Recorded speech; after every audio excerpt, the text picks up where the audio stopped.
अशरफिल अंबिया'i वल मुरसलीन नबीना मुहम्मदिन व अला आलिहि व अस्हाबिहि अजमईन अम्मा बाद फ़अऊज़ु बिल्लाहि स्समीइल अलीम मिनश शैतानिर रजीम मिन हमज़िहि व नफ़ख़िहि व नफ़ख़िहि बिस्मिल्लाहिर रहमानिर रहीम वमा अरसलना मिन क़ब्लिका मिर रसूलिन इल्ला नूही इलैहि अन्नहु ला इलाहा इल्ला अना फ़अबुदून।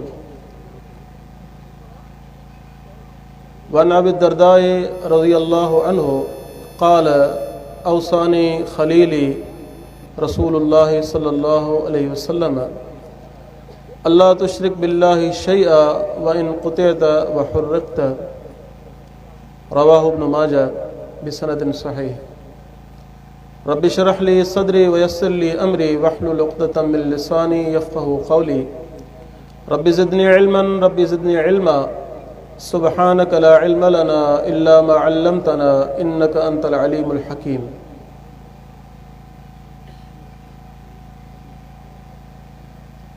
हर क़िस्म जे हमदई सनाई तारीफ़ जे लाइक़ फ़क़त अल्लाह सुब्हानहु व तआला जी ज़ात आ। ओही ख़ालिक़ा, ओही मालिका, ओही राज़िक़ा, ओही कुल कायनात जो दाता, दस्तगीर, गौस, मददगार, हलाईंदड़, पालींदड़ आहे। हुन जी उलूहियत में, उन जी रुबूबियत में, उन जे अस्मा व सिफ़ात में उन जो को शरीक, को सानी, को भांगे भाईवार नाहे। लातादाद बेशुमार दुरूद ऐं सलाम हुजन सैयदुल अंबिया इमामुल अंबिया सरवर कायनात फ़ख्र मौजूदात इमाम आज़म क़ायद आज़म मुर्शिद आज़म जनाब मुहम्मद रसूलुल्लाह सल्लल्लाहु अलैहि वसल्लम जिन जी ज़ात अक़दस ते जिनके अल्लाह सुब्हानहु व तआला असां इंसाननि जी हिदायत, रहबरी ऐं रहनुमाई जे लाइ ख़ातमुन नबीयीन यानी आख़िरी पैगम्बर ऐं रहमतुल लिल आलमीन बनाए करे मोकिलियो आहे। हम्दो सना ऐं सलातो सलाम खां पोइ वाजिबुल एहतराम अज़ीज़ सामिन किराम, दोस्तो, भाइरो, बुज़ुर्गो, अॼोकी हिन मजलिस लाइ, हिन निशिस्त लाइ ऐं आहे ओ उनवान दीन इस्लाम जो इंतिहाई अहम ऐं बुनियादी उनवान आहे। मुख़्तसर लफ़्ज़नि में ईअं सम्झो त दीन इस्लाम जी सॼी इमारत उन उनवान ऐं उन मौज़ू ते क़ाइमु आहे। दीन इस्लाम जे अंदरि निमाज़ हुजे, रोज़ो हुजे, हज हुजे, सदको ख़ैरात हुजे, जिहाद हुजे, इस्लामी हुकूमत जा मामलात हुजनि, ज़िंदगी जे कंहिं बि शोबे जी ॻाल्हि हुजे, उहे सारियूं ॻाल्हियूं इस्लाम जे मुताबिक़ हुजनि, पर उहा हिकु शइ कढी छॾिजे त इस्लाम नाक़िस आहे। तव्हां सम्झी विया हूंदव त इहो उनवान अक़ीदा तौहीद जो उनवान आहे। अल्लाह सुब्हानहु व तआला जी वहदानियत, अल्लाह सुब्हानहु व तआला जी हिकिड़ाई, अल्लाह सुब्हानहु व तआला जी ज़ात जी सुञाणप ऐं मारिफत, तौहीद बारी ताला के सम्झण खां सवाइ कंहिं बि मुस्लमान जो ईमान इस्लाम नामुकमल आहे। तौहीद बारी ताला केॾी अहम ऐं ज़रूरी शइ आहे, इन ॻाल्हि जो अंदाज़ो तव्हां इन शइ मां लॻाए सघो था त अल्लाह सुब्हानहु व तआला हिन काइनात ते, हिन धरतीअ ते जेके बि नबी सॻोरा मोकिलिया, जेके बि अंबिया किराम अलैहिमुस्सलातु वस्सलाम मबूस कया विया, इंसानियत जी इस्लाह लाइ, माण्हुनि खे गुमराही मां कढी करे हिदायत जी तरफ़ आणण लाइ जिन बि नबी सॻोरनि खे मबूस कयो वियो, उन्हनि सभिनि जी दावत जो आगाज़ ऐं शुरूआत तौहीद बारी ताला हुई।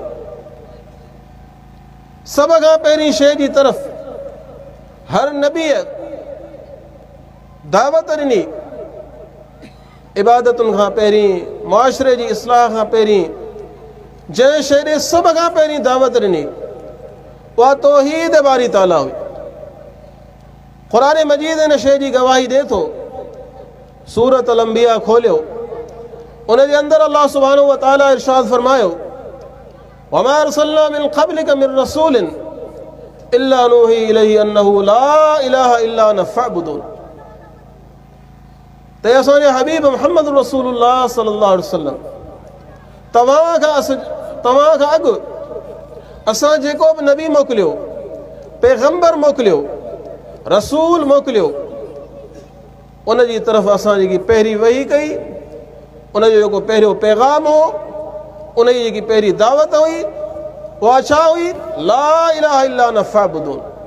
उहा इहा दावत हुई त उहे पंहिंजी उम्मत खे ॿुधाइनि त अल्लाह सुब्हानहु व तआला खां अलावा को बि इलाह न आहे, को बि माबूद न आहे। माण्हुनि जो रब अल्लाह हुआ, माण्हुनि जो महबूद अल्लाह हुआ, पूरी इंसानियत जो, पर पूरी काइनात जो ख़ालिक अल्लाह हुआ, काइनात जो निज़ाम हलाईंदड़ अल्लाह हुआ, नफ़े नुक़सान जो मालिक अल्लाह हुआ, रोज़ी ॾियण वारो अल्लाह हुआ, रोज़ीअ में कुशादगी ॾियण वारो बि अल्लाह हुआ, रोज़ीअ में तंगी ॾियण वारो बि अल्लाह आहे। इज़तूं बि रब जे हथ में आहिनि, ज़िलतूं बि रब जे हथ में आहिनि, उरूज बि अल्लाह ॾिए थो, ज़वाल बि अल्लाह ॾिए थो। हर शइ जो मालिक ऐं ख़ालिक ऐं हर शइ ते क़ादिर फ़क़ति अल्लाह जी ज़ात। हर नबीअ जी दावत इहा हुई।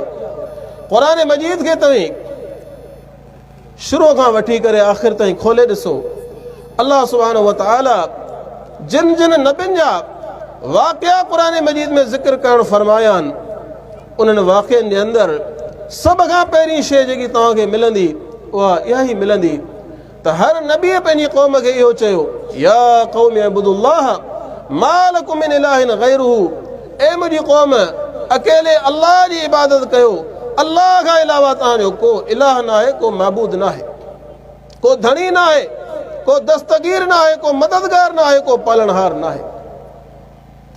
ऐं दीन इस्लाम उन जे अंदरि तव्हां मुतालियो कयो, क़ुरान मजीद जो, अहादीस मुबारका जो मुतालो कयो, तव्हांखे इहा शइ मिलंदी त दीन इस्लाम जो पहिरियों बुनियाद बि तौहीद आहे, माण्हूअ जे नजात ऐं छुटकारे जो ऐं जहन्नम जे अज़ाब खां बचाव जो ज़रियो बि तौहीद आहे, अमलनि जी क़बूलियत जो ज़रियो बि तौहीद आहे, अल्लाह सुब्हानहु व तआला जी रहमत खे हासिल करण जो ज़रियो बि तौहीद आहे, अल्लाह सुब्हानहु व तआला खे राज़ी करण जो ज़रियो बि तौहीद आहे, जन्नत खे हासिल करण जो ज़रियो बि तौहीद आहे, ऐं दोज़ख जे अज़ाब खां बचाव जो ज़रियो बि फ़क़ति तौहीद आहे।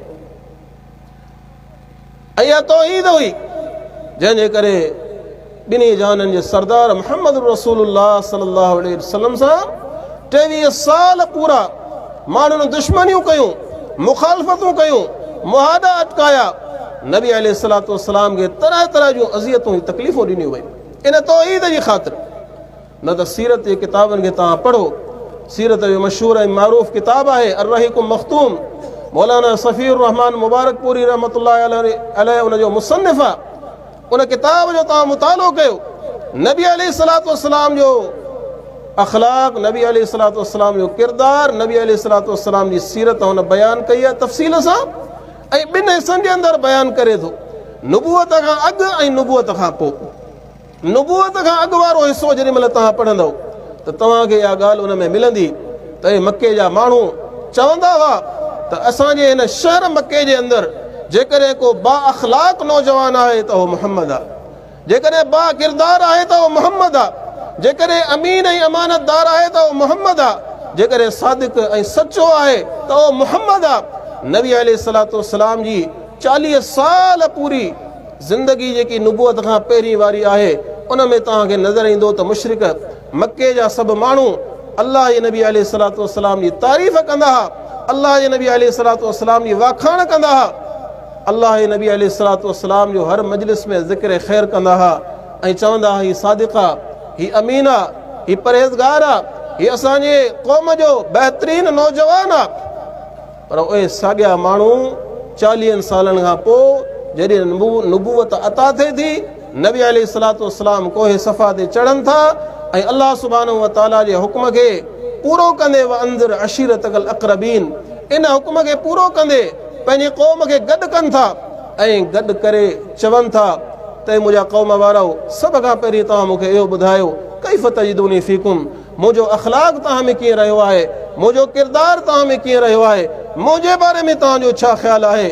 क़ौम चवे थी त असां त तव्हांखे सदाईं सचो ॾिठो आहे, सदाईं तव्हांखे अमीन ॾिठो आहे। जेकॾहिं तव्हीं ईअं चओ त हिन जबल जे मथां जंहिं ते तव्हां बीठा आहियो इन जे पोयां को लश्कर आहे, असां ते हमिलो करण वारो आहे, त बि असीं मञींदासीं, छो त हमेशह तव्हां असां सां सच ॻाल्हायो आहे, तव्हांजो अख़लाक़ आला रहियो आहे, तव्हांजो किरदारु आला रहियो आहे।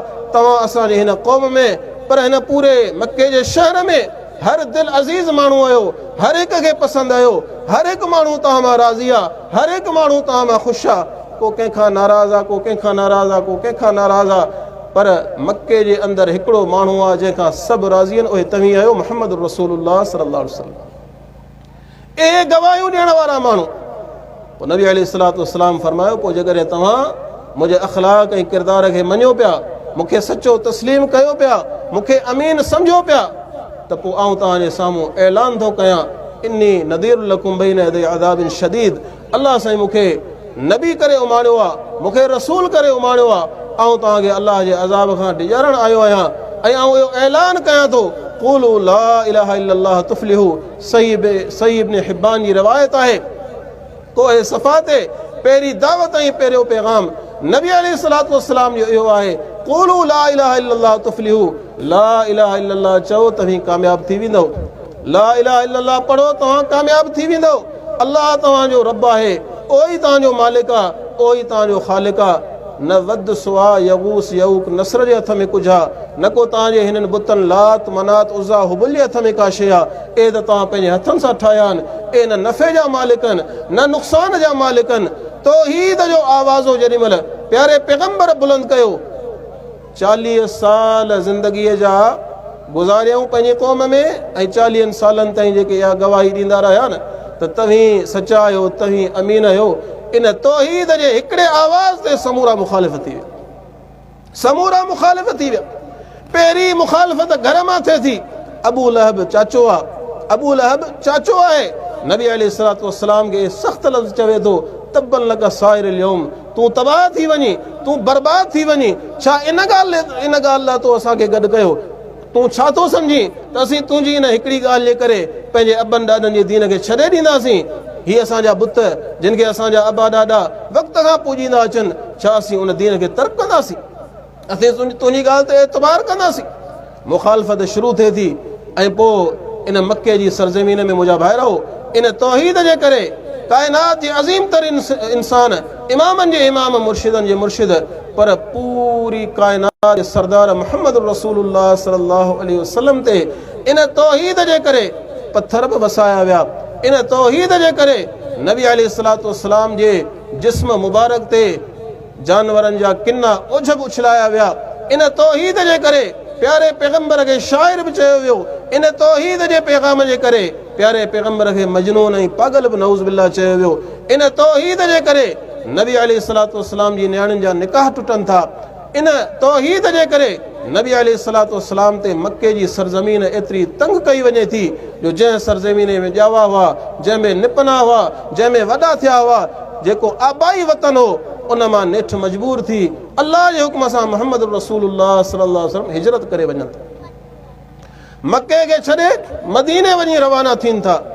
ऐं पोइ अल्लाह साईं नेठि उहो ॾींहुं आणे थो जो सन 9 हिजरी में मको फतह थिए थो। ऐं उहो मको जेको कंहिं वक़्त में कुफर जो गढ़ हो, शिरक जो गढ़ हो, उन मके जे अंदरि 22 सालनि जी ॾींहुं राति जी महिनत खां पोइ मुहम्मद रसूलुल्लाह सल्लल्लाहु अलैहि वसल्लम खे अल्लाह फतह याब करे थो, अल्लाह सुब्हानहु व तआला कामयाब करे थो। जंहिं बैतुल्लाह जे अंदरि 360 बुत रखियल हुआ, सही बुखारी जी हदीस आहे, नबी अलैहिस्सलातु वस्सलाम जे हथ में लठ आहे। मको जंहिं साल फतह थियो आहे, उन ॾींहुं नबी अलैहिस्सलातु वस्सलाम मके जे अंदरि दाख़िल थियनि था। हथ अल्लाह नबी जे हथ में लठ मौजूदु आहे। उन लठ सां बुतनि खे किराईंदा वञनि था ऐं पढ़ंदा वञनि था, वक़ुल जाअल हक़ व ज़हक़ल बातिल इन्नल बातिल कान ज़हूक़ा।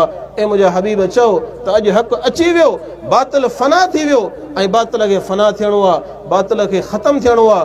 ओहो बैतुल्लाह, ओहो मको जंहिं मां नबी अलैहिस्सलातु वस्सलाम खे कढियो वियो, लोधियो वियो, प्यारे पैगंबर खे उन बैतुल्लाह जे अंदरि निमाज़ पढ़ण खां मना कयो वियो, बल्कि निमाज़ जी हालत में ओझरी ऐं किन उछलाया विया। अलाह साईं उन मके जे अंदरि फतह याब करे अलाह नबी अलैहिस्सलातु वस्सलाम खे आंदो ऐं उहो बैतुल्लाह जंहिंजे अंदरि 360 बुत रखियल हुआ उन ते बिलाल चढ़ी करे तौहीद वारो आवाज़ो बुलंद कयो, अल्लाहु अकबर अल्लाहु अकबर, अल्लाह सभिनि खां वॾो आहे, अल्लाह सभिनि खां वॾो आहे, अशहदु अल्ला इलाहा इल्लल्लाह, ऐं गवाही ॾियां थो त अल्लाह अकेलो आहे, अल्लाह वहदहु ला शरीक आहे, व अशहदु अन्न मुहम्मद रसूलुल्लाह, ऐं गवाही ॾियां थो मुहम्मद रसूलुल्लाह सल्लल्लाहु अलैहि वसल्लम अल्लाह जा सचा रसूल आहिनि। अर्ज़ु करण जो मक़सदु इहो त जेसीं ताईं मोहम्मद बिन अब्दुल्लाह हुआ तेसीं ताईं मके वारनि खे प्यारा हुआ, पर जॾहिं मुहम्मद रसूलुल्लाह थिया ऐं तौहीद जो आवाज़ बुलंद कयूं पंहिंजी क़ौम मुखालिफ़ थी वई। 13 साल पूरा अज़ियतूं ॾिनियूं वयूं। उहो ॾींहुं बि आयो हो जॾहिं अबू तालिब वटि सभु जा सभु गॾु थी करे आया ऐं अची करे चयूं त पंहिंजी भाइटे खे रोक। पहिरीं लालच जो हथियार इस्तेमालु कयूं, पहिरीं लालच ॾिनऊं, उन खां पोइ ख़ौफ़ जो हथियार। लालच कीअं ॾिनऊं त मुहम्मद खे चओ सल्लल्लाहु अलैहि वसल्लम जेकॾहिं हिननि खे पैसो ऐं दौलत खपे असीं ॾियण लाइ तयारु आहियूं। असां निकाह करणु चाहे थो त असीं कंहिं मके जे सरदार जी हिकु न जेतिरियूं चवंदो ॾियाणियूं असीं हिनखे निकाह में ॾियण लाइ तयारु आहियूं। टई शयूं इंसान जी कमज़ोरी आहिनि। अंदाज़ो लॻायो त मुहम्मद रसूलुल्लाह सल्लल्लाहु अलैहि वसल्लम खे तौहीद जे पैगाम खां बाज़ रखण जे लाइ केॾियूं कोशिशूं कयूं वयूं। पैसे जी लालच, सरदारी जी लालच, औरत जी लालच, पर नबी अलैहिस्सलातु वस्सलाम इन्हनि लालचुनि मां कंहिं बि लालच में न आया। हाणे वरी ख़ौफ़ जो हथियार इस्तेमालु कयूं, डपु ख़ौफ़ ॾियूं हिननि खे मन रुकिजी वञनि। अबू तालिब खे चऊं त पंहिंजे भाइटे खे रोक, न त असां या त क़ैद में विझंदासींसि न या त क़त्ल कंदासींसि।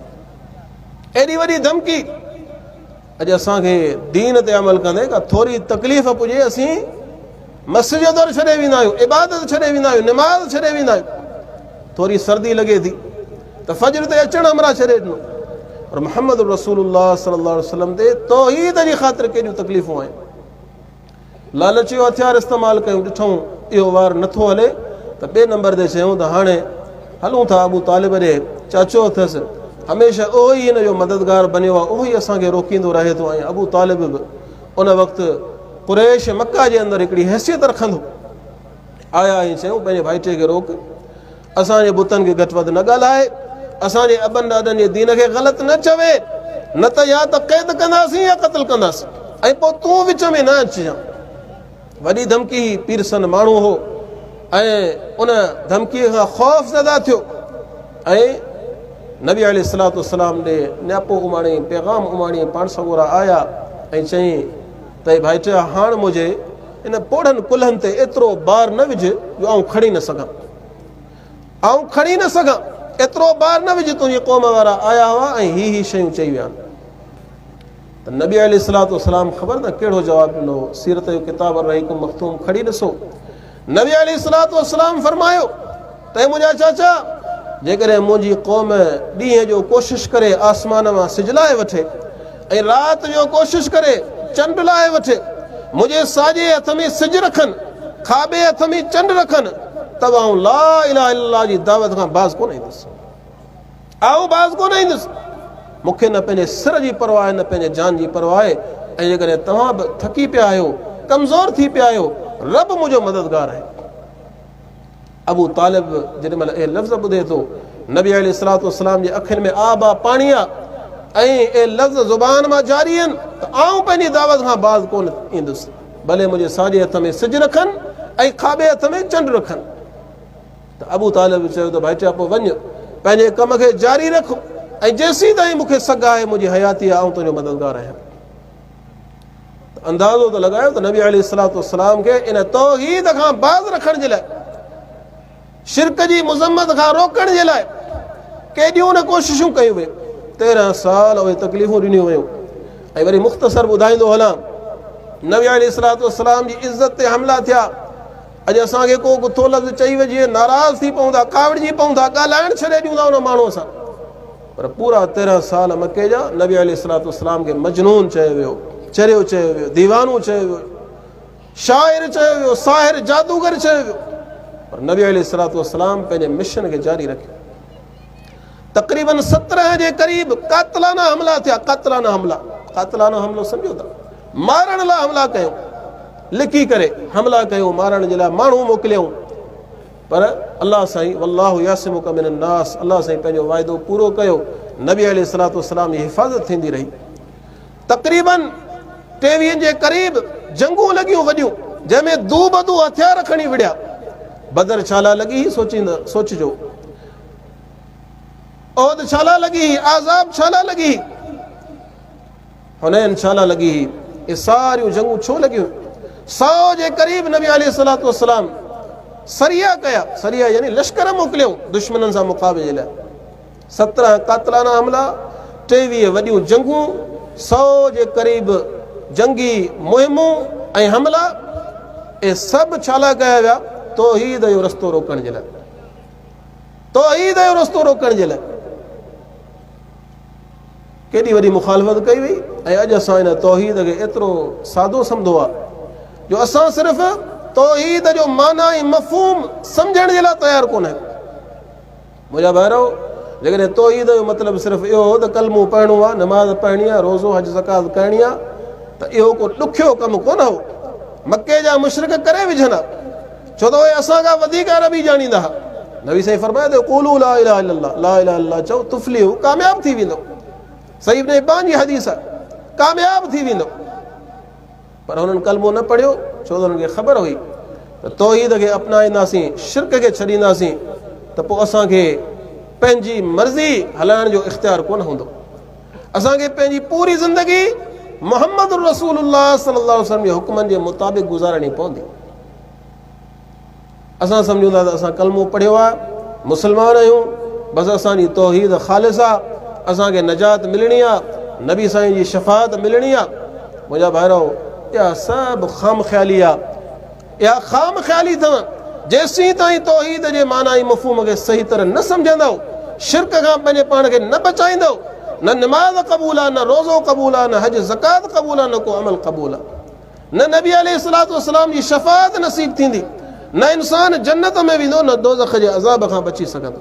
इन्हनि सभिनी शयुनि जा दलील ॾींदुसि, इन्हनि सभिनी शयुनि जा दलील ॾींदुसि। शिरक जेकॾहिं अक़ीदे में मौजूदु आहे, पहिरीं त तौहीद खे सम्झंदा हलो। तौहीद जा 3 क़िस्म अथव वॾा, तौहीद उलूहियत, रुबूबियत, अस्मा व सिफ़ात। उलूहियत जो मतिलबु इहो आहे त इबादत जेकी आहे ज़ुबान सां कजे, जिस्म सां कजे, माल सां कजे, ख़ालिस अल्लाह तबारक व तआला जे लाइ। उन में अल्लाह ताला जो को शरीक कोन्हे। कुल इन सलाती व नुसुकी व महयाय व ममाती लिल्लाहि रब्बिल आलमीन। ए मुंहिंजा हबीब चई ॿुधा पंहिंजी उम्मत खे त मुंहिंजी नमाज़, मुंहिंजो रोज़ो, मुंहिंजी क़ुर्बानी, मुंहिंजो जीअण ऐं मरण फ़क़ति अल्लाह जे लाइ आहे, फ़क़ति अल्लाह जे लाइ। नमाज़ूं अल्लाह लाइ, सदका ख़ैरातूं अल्लाह लाइ, नज़र, न्याज़, बासूं, इहे सभु अल्लाह ताला जी ज़ात जे लाइ। अॼु मुस्लमान जो हाल इहो आहे, ख़ैरात करे थो, उनखे नालो ॾिए थो न्याज़ जो, ऐं वरी इहो सोचे थो त मतां ॿियो केरु न खाए त वरी छा चवंदो आहे, नज़र अल्लाह न्याज़ हुसैन। नज़र अल्लाह जी आहे, न्याज़ हुसैन जो आहे रज़ी अल्लाहु अन्हु। नज़र अल्लाह न्याज़ हुसैन। हालांकि नज़र ऐं न्याज़ ॿिन्हिनि लफ़्ज़नि में को फ़र्क़ु कोन अथव। नज़र चइबो आहे बास खे, न्याज़ बि चइबो आहे बास खे। बास छा हूंदी आहे? असां सोचींदा आहियूं कॾहिं त यार मुंहिंजो फलाणो कमु थी वियो त आउं अल्लाह जे राह में छेलो क़ुर्बान कंदुसि या का शइ ॾींदुसि, इनखे बास चइबो आहे सिंधी में। अरबीअ में नज़र चइबो आहे, फारसी में न्याज़ चइबो आहे। नज़र बि अल्लाह लाइ, न्याज़ बि अल्लाह लाइ, बास बि अल्लाह लाइ। ग़ैरुल्लाह लाइ का शइ नथी करे सघे इबादत मां, न ज़ुबानी, न माली, न जिस्मानी। ज़ुबान सां असीं ज़िक्र कयूं था, क़ुरान मजीद पढ़ूं था, अल्लाह साईं जी हमद ऐं साराह कयूं था, या अल्लाह लाइ ख़ासि आहे। इख़्तियार न आहे असांखे जो असां अल्लाह जी तारीफ़ जेकी करणी आहे उहा ॿिए जी कयूं। उनखां पोइ जिस्मानी इबादतूं जेके बि आहिनि, जंहिंमें निमाज़ अची वञे थी, जंहिंमें जिहाद अची वञे थो, तबलीग अची वञे थी, ख़िदमत ख़ल्क़ अची वञे थो, ज़ुबानी इबादतूं, उनखां पोइ जिस्मानी इबादतूं समूरियूं कयल आहिनि अल्लाह ताला लाइ, ॿिए लाइ न आहिनि। अस्मा व सिफ़ात, सुहिणा नाला ऐं सिफ़तूं जेके अल्लाह ताला पंहिंजे लाइ बयानु कया आहिनि क़ुरान हदीस में, उहे अल्लाह ताला लाइ ख़ासि आहिनि। वहाब यानी अता कंदड़, दाता, कहिड़ा? अल्लाह हुआ। दस्तगीर माना मुश्किल में मदद करण वारी ज़ात अल्लाह जी आहे। वहीं यमसस्कल्लाहु बिज़ुर्रिन फला काशिफ़ लहू इल्ला हू। ए बाना जेकॾहिं तोखे तकलीफ़ पहुचे त तुंहिंजी तकलीफ़ खे अल्लाह खां अलावा को टारींदड़ न आहे। तकलीफ़ टारींदड़ अल्लाह ताला जी ज़ात आहे। त ईअं चइजे त भई फलाणो अल्लाह बि मदद करे थो पर फलाणो बि दस्तगीर आहे त पोइ तौहीद ख़ालिस कान रही। गौस यानी मददगार अल्लाह ताला जी ज़ात आहे। ग़रीब नवाज़ यानी ग़रीब खे नवाज़ण वारी अल्लाह जी ज़ात आहे। गंज बख़्श यानी ख़ज़ाना ॾींदड़ अल्लाह ताला जी ज़ात आहे। त मुंहिंजा भाइरो न इबादत में अल्लाह जो को शरीक अथव, न रुबूबियत यानी काइनात जो निज़ाम हलाइण में अल्लाह ताला जो को शरीक आहे, न अस्मा व सिफ़ात में अल्लाह ताला जो को शरीक आहे। इबादत अल्लाह जे लाइ, रुबूबियत यानी काइनात जो निज़ाम फ़क़ति अल्लाह हलाए पियो। ख़ालिक उहो आहे, मालिक उहो आहे, रोज़ी रसाईंदड़ उहो आहे, इज़त ऐं ज़िल्लत जो मालिक उहो आहे, न्याणियूं पुट उहो ॾिए थो। या बोली मई शाह इनाथा व या बोली मई शाह दुकूर औ ज़मीजुम दुकरान व इनाथा। जंहिंखे वणे पुट ॾे, जंहिंखे वणे न्याणियूं ॾे, जंहिंखे वणे ॿई ॾे, जंहिंखे वणे बे औलाद करे छॾे। ग़ैरुल्लाह खे को इख़्तियार कोन्हे। माण्हू चवंदा आहिनि वीचारा असांजा सादा बोझ, वञ भिटाई ते पुटु मिलंदी, हालांकि हुन वीचारे खे पाण खे औलाद हुई कोन। अली हजवेरी माण्हू उते वेंदा आहिनि लाहौर में इन लाइ त औलाद मिलंदो, हालांकि उनखे पंहिंजो औलाद हुई कोन, उनखे पंहिंजो औलाद हुई कोन। ऐं तजुब इहो आहे त जेके ख़ुदि बे औलाद मरी विया मुस्लमान उन्हनि खां औलाद वेठो घुरे। मुंहिंजा भाइरो दोस्तो, अवलिया अल्लाह जो असीं एतिराम कयूं था, उन्हनि जी शान खे मञूं था, पर इहा ॻाल्हि यादि रखिजो वली केॾे बि मक़ाम ऐं दर्जे ते छो न हुजे, अल्लाह सुब्हानहू व तआला जे कंहिं बि इख़्तियार में ज़र्रे बराबर बि शरीक कोन अथव। उहो असां जहिड़ो इंसानु आहे। फ़र्क़ु इहो आहे त हुन इबादत करे अल्लाह खे राज़ी कयो। जीअरो को नेक साले इंसानु आहे, हुन खां दुआ कराइण जी मना कान्हे, माण्हू वञे दुआ घुराए, पर वफ़ात करे वियो, हाणे हुन वटि का शइ कान्हे। सईद बदरुद्दीन शाह रशीद रहमतुल्लाह अलैह चवंदा त तजुबा मुशरिक जे अकुल ते, जंहिंखे पीर खे, जंहिं वलीअ खे हू पंहिंजो दस्तगीर सम्झे पियो, मुश्किल कुशा सम्झे पियो, जंहिंखां मुरादूं घुरे पियो, काल उहो पीर मरी वियो, पंहिंजे हथनि सां हुनखे तड़ ॾिनई, पंहिंजे हथ सां हुनखे कफ़न ॾिनई, निमाज़ जनाज़ा जे लाइ बि खट ते हुनखे 4 माण्हू खणी विया आहिनि, माना 4 माण्हू जे कुल्हे जो मोहताज आहे। ऐं जेकॾहिं दफ़नाइनि न हा त धप करे वञे हा, जेकॾहिं हुनखे दफ़नाइनि न हा त बदबू करे वञे हा। इंसान आहिनि, साह सुराओ आहे, साह खां पोइ इंसान में छा आहे, अलाह साईं रहम करे। हाणे जॾहिं हुनखे पाण कफ़नाए, पाण वेंजारे, पाण दफ़न करे ऐं क़बर तयारु कई अथसि, हाणे हुन ते 4 पड़ विझी हिकिड़ो मक़बरो ठाहे ऐं चए थो ॾियार ॾातार, ॾातार का शइ ॾियार। यानी मुशरिक जे अकल ते अफ़सोस आहे, जेको तुंहिंजे कुलनि जो कल मोहताज हो, उहो दस्तगीर कीअं थियो।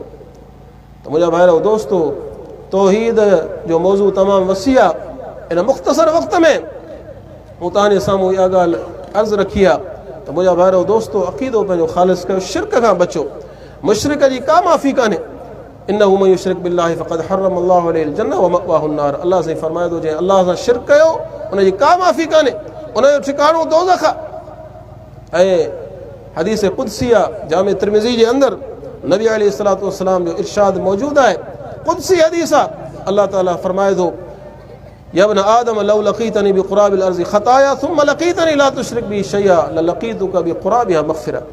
ए आदम जा पुट, जेकॾहिं तुंहिंजा गुनाह एतिरा थियनि जो हिन धरती खां शुरू थियनि ऐं वञी आसमान ताईं पहुचनि, पर तो शिरक न कयो हुजे त आउं तुंहिंजा ए समूरा गुनाह माफ़ करे छॾींदुसि। शिरक जी हालत में जेको माण्हू मरी वियो उनजी का माफ़ी कान्हे। हा, मौत खां पहिरीं जेकॾहिं तौबा करे, अल्लाह साईं गफ़ूर रहीम आहे। सहाबा जेके बि हुआ दौरे जाहिलियत में उहे बि बुत जी पूॼा कंदा रहिया, पर जेॾी महिल पंहिंजी हयातीअ में, पंहिंजे सिहत में मौत खां पहिरीं अल्लाह ताला खां माफ़ी वरितऊं, मुस्लमान थिया। अल इस्लाम यहदिमु मा कान क़ब्लहु, इस्लाम आणण सां उन्हनि जा पूरा जेके अॻियां गुनाह हुआ, शिरक या जेके बि गुनाह से माफ़ थी विया। त मुंहिंजा भाइरो दोस्तो, तौहीद खे ख़ालिस करण खां सवाइ न अमल क़बूल पवंदो। अल्लाह साईं पंहिंजे नबीअ खे वार्निंग ॾिनी सूरह ज़ुमर जे अंदरि, लाइन अशरक तला यहबतन अमलुक। ए मुंहिंजा हबीब, जेकॾहिं तव्हांजे अक़ीदे में बि शिरक हूंदो त तव्हांजा बि अमल ज़ाया थी वेंदा। हाणे असां कहिड़ी बाग़ई मूरी आहियूं? असांजी कहिड़ी हैसियत आहे जॾहिं इमामुल अंबिया खे एॾी वॾी वार्निंग ॾिनी वई आहे। हालांकि नबी अलैहिस्सलातु वस्सलाम जे बारे में असांजो इहो अक़ीदो आहे अल्लाह सुब्हानहु व तआला खेनि मासूम अनिल ख़ता बनायो, गुनाहनि खां पाक हुआ, पर गुनाह जे इरादे खां पाक हुआ। शिरक त हिकिड़ो कबीरो ऐं वॾो गुनाह हुआ, पर तब अल्लाह साईं तंबीह कई त जेकॾहिं तव्हांजे अक़ीदे में बि शिरक अची वेंदो न मुंहिंजा हबीब, त तव्हांजा बि अमल ज़ाया थी वेंदा, वला तकूनन मिनल ख़ासिरीन, ऐं तव्हीं बि खसारो खणण वारनि मां, नुक़सान खणण वारनि मां थी वेंदो। तौहीद मुंहिंजा भाइरो असां पंहिंजी ख़ालिस कयूं, इबादत अलाह लाइ करणी आहे। रुबूबियत यानी काइनात जो निज़ाम जॾहिं अलाह हलाए थो त बीमार थियूं त बि रब जे दर ते अचूं, रोज़ीअ में तंगी अचे त बि रब जे दर ते अचूं, ऐं दुनिया जी का बि मुश्किलात मुसीबत अचे अलाह जे दर ते अचूं। जो रब फरमाए थो अम्मन युजीबुल मुस्तर इज़ा दआ, केरु आहे जेको मजबूर जी दुआ खे ॿुधे थो, वयक्शिफु सू, ऐं तकलीफ़ुनि खे हटाए थो। अलाह साईं फरमाए थो मूंखां अलावा ॿियो केरु बि कोन अथव। त मुंहिंजा भाइरो दोस्तो, अक़ीदा आहे तौहीद बुनियाद अथव इस्लाम जो। जेकॾहिं असां नमाज़ूं पढ़ंदा रहियासीं, ज़कातूं बि ॾींदा रहियासीं, ऐं हज बि कयासीं, उमरा बि कयासीं, इस्लाम जी वॾे में वॾी ख़िदमत बि कईसीं, पर तौहीद ख़ालिस न आहे। अलाह ताला जे दर अचे थो, मज़ारुनि ते वञे थो, अलाह खां बि ॾिजे थो पर मख़लूक खां बि ॾिजे थो। बीमारी थिए थी मज़ारुनि ते, दरगाहुनि ते।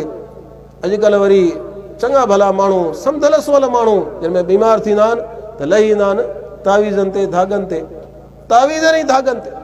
हालांकि नबी अलैहिस्सलातु वस्सलाम हिकिड़े माण्हू जे हथ में कड़ो ॾिसनि था। मुस्नद अहमद जी हदीस आहे, ॿियनि किताबनि में मौजूदु आहे। पुछूं अथई छा ला पातो अथई, चइसि फलाणी बीमारी आहे, पर हुननि खे ला खणी हीअ तुंहिंजी बीमारी वधाईंदो, हिन मां तोखे कतई शफ़ा न मिलंदी। ऐं ॿी हदीस में फरमायो मन अल्लक़ तमीमतन फ़क़द अशरक, जंहिं तावीज़ को बि टंगियो। ऐं हिते इहा ॻाल्हि सम्झंदा हलो, अॼु कुझु दोस्त चवंदा आहिनि क़ुरानी तावीज़ जाइज़ आहे। तावीज़ मिड़ई तावीज़ आहे, क़ुरान मां ठाहिजे या अंगनि अखरनि मां ठाहिजे, तावीज़ बिल्कुलु हराम आहे, बिल्कुलु हराम।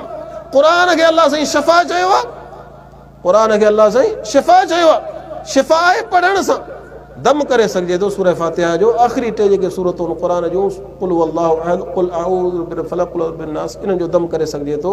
दम जी मना न आहे, पर तावीज़ शिरक आहे। पढ़ण में शिफ़ा आहे, अमल करण में शिफ़ा आहे, टंगण में कान्हे। पोइ ईअं त माखी बि शिफ़ा आहे।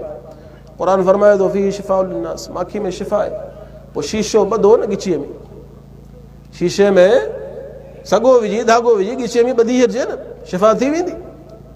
माखी त खाऊं था, वापरायूं था, इस्तेमालु कयूं था, पोइ सम्झूं था त शिफ़ा मिलंदी। ईअं क़ुरान मजीद पढ़ण सां शिफ़ा मिलंदी। बहरहाल मुंहिंजा भाइरो दोस्तो, हीउ मौज़ू ॾाढो वसी आहे, ऐं असां मां हर हिकु मुस्लमान खे घुरिजे त पंहिंजी ज़िंदगी में कम अज़ कम हिकिड़ो भेरो इन मौज़ू खे जे पढ़ियलु आहे त तौहीद जे हवाले सां किताब मौजूदु आहिनि। शाह साहिब रहमतुल्लाह अलैह जो किताब अथव ख़ालिस तौहीद। घटि में घटि ज़िंदगी में हिकिड़ो भेरो हुनजो मुतालियो कयो। ऐं जेकॾहिं तव्हां मुतालियो पढ़ियलु न आहियो त पंहिंजे कंहिं पुट खां, भाइटे खां, भाणेजे खां, कंहिंखां बि किताब ज़रूरु पढ़ायो, त जीअं तव्हांखे तौहीद जो फ़हम हासिलु थिए। उनखां पोइ ॿिया बि बेशुमार किताब हिन मौज़ू ते मौजूदु आहिनि। ऐं जेकॾहिं एतिरी तकलीफ़ असांखे नथी थिए न, त जेकॾहिं असां माना ऐं मफ़हूम सां सूरह इख़लास यानी कुल हुवल्लाहु अहद खे पढ़ी वठूं न, त इंशाअल्लाह असांजो अक़ीदो ख़ालिस थी वेंदो। कुल हुवल्लाहु अहद अल्लाहु समद लम यलिद वलम यूलद वलम यकुल लहू कुफुवन अहद। तौहीद जो मुंड, तौहीद जो ख़ुलासो इन सूरत में मौजूदु अथव। इन सूरत खे रुगो माना ऐं मफ़हूम सां पढ़ी वठंदव त अल्लाह जे फज़ल सां शिरक खां बची वेंदव, तौहीद जी मारिफत ऐं सम्झ हासिलु थी वेंदी। वक़्तु मुकमल थी वियो आहे। अल्लाह सुब्हानहु व तआला इन अहम ऐं बुनियादी मौज़ू खे असां सभिनी मुस्लमाननि खे सम्झण जी तौफ़ीक़ अता फ़रमाए, शिरक खां बचण जी तौफ़ीक़ अता फ़रमाए। ऐं अल्लाह सुब्हानहु व तआला असां तव्हां सभिनी खे क़ुरान ऐं सुन्नत ते सही माना में अमल करण जी तौफ़ीक़ अता फ़रमाए। अक़ूलु क़ौली हाज़ा व आख़िरु दअवाना अनिल हम्दुलिल्लाहि रब्बिल आलमीन।